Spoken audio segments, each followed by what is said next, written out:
Hello all, here I Komal Sharma welcomes you all at our Gargi classes.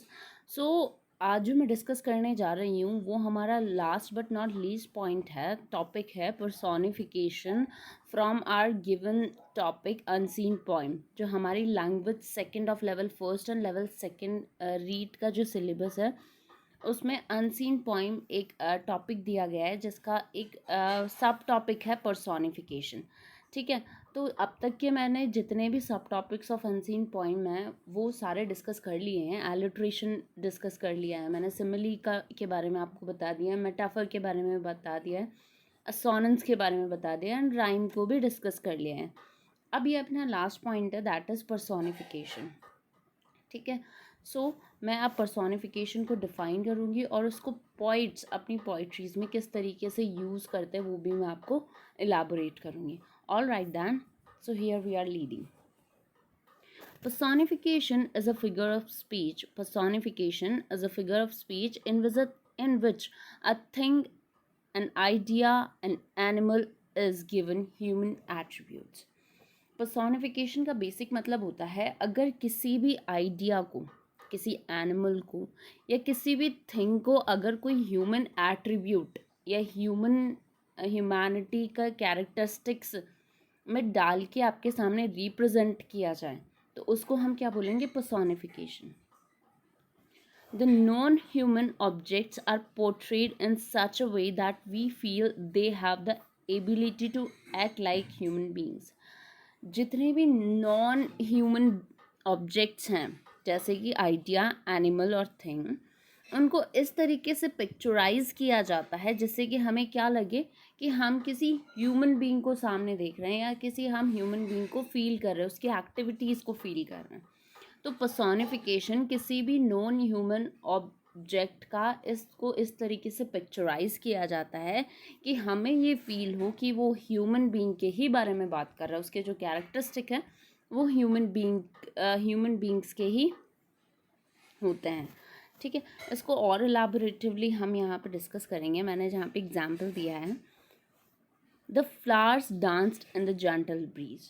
The flowers danced in this gentle breeze. अब यहाँ पे flower क्या है, flower non human object है, लेकिन यहाँ पे क्या लिखा गया, डांस। डांस क्या होता है, ह्यूमन एक्टिविटी होती है या एक ह्यूमन बीइंग का कैरेक्टरिस्टिक होता है डांस। ठीक है, क्योंकि हम यूजुअली अगर डांस हमारे दिमाग में आता है तो हम सिर्फ उसको ह्यूमन बीइंग से रिलेट करते हैं।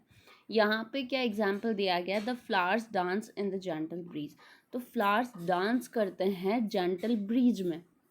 जेंटल ब्रीज मतलब जेंटल हवा जिसको बोलते हैं, सूदिंग हवा चलती है उसको हम बोलते हैं। तो फ्लावर्स डांस कर रहे हैं इन दी जेंटल ब्रीज। तो यहाँ पे फ्लावर को किसका एट्रीब्यूशन दिया गया है, एक ह्यूमन बीइंग का एट्रीब्यूशन दिया गया है। हमें क्या फील आ रहा है, जैसे कि यहाँ पे जो भी राइटर है ऑफ दिस पर्टिकुलर स्टेटमेंट वो एक ह्यूमन बीइंग के बारे में बात कर रहा है। तो किसी भी नॉन ह्यूमन बीइंग को अगर कोई ह्यूमन बीइंग का एट्रीब्यूट दिया जाता है या उसे as a human being picturise किया जाता है तो उसको हम पर्सोनिफिकेशन बोलते हैं। आगे और देखते हैं हम, the flood raised over the entire village. The flood raised over the entire village. Flood again non human object है। रेज का मतलब तो गुस्सा करना, तो गुस्सा तो ऑब्वियस है, हम कौन करता है, ह्यूमन बीइंग का नेचर होता है, एक ह्यूमन कैरेक्टरिस्टिक होता है। लेकिन यहाँ पे फ्लड के कैरेक्टरिस्टिक को रेज में डाल के बताया गया। ठीक है, the flood rage over the entire village. अब नेक्स्ट जो है वो है the sky weeps. The sky weeps, weeps का मतलब रोना होता है, तो रोना भी एक किसका कैरेक्टरिस्टिक है, ह्यूमन कैरेक्टरिस्टिक है। लेकिन यहाँ पे स्काई को रोता हुआ दिखाया गया है तो ये क्या हो गया, पर्सोनिफिकेशन हो गया। तो इसी तरीके से किसी भी नॉन ह्यूमन ऑब्जेक्ट को अगर पिक्चराइज किया जाता है और उसे प्रेजेंट किया जाता है, उसके कैरेक्टरिस्टिक को ह्यूमन बींग्स के कैरेक्टरिस्टिक्स की तरह बताया जाता है और हमें ये फील होता है कि जैसे हम किसी ह्यूमन बीइंग के बारे में बात कर रहे हैं, किसी ह्यूमन बीइंग के बारे में पढ़ रहे हैं। ठीक है, okay then, so here I have taken another example. मैंने दूसरा एग्जाम्पल यहाँ पे लिया है जो कि आपको पर्सोनिफिकेशन को और भी अच्छे से एलाबरेट करेगा। तो विलियम वर्ड्सवर्थ जो कि वेल रिनाउंड रोमांटिक पोइट हैं, हमारी 18th सेंचुरी के बहुत बड़े राइटर हैं, पोइट हैं, उन्होंने एक पोइम लिखी था that is I wandered lonely as a cloud, I wandered lonely as a cloud. इसमें उन्होंने पर्टिकुलरली पर्सोनिफिकेशन का यूज़ किया। अब देखते किस तरीके से किया है। When all at once I saw a crowd, a host of golden daffodils, beside the lake beneath the trees, fluttering and dancing the breeze। तो यहाँ पे जो पॉइंट है वो डैफोडिल को, डैफोडिल एक फ्लावर होता है, जो डैफोडिल फ्लावर है इसको पर्सोनिफाइड किया गया है, ठीक है। उसको क्या बताया गया, when all at once I saw a crowd, I saw a crowd, crowd का मतलब भीड़ हो गई, तो उसने यहाँ पे क्राउड के सेंस में लिखा है the crowd of daffodils flowers, मतलब डैफोडिल फ्लावर के क्राउड को देखो, मतलब बहुत सारे डैफोडिल फ्लावर्स वहाँ पे थे।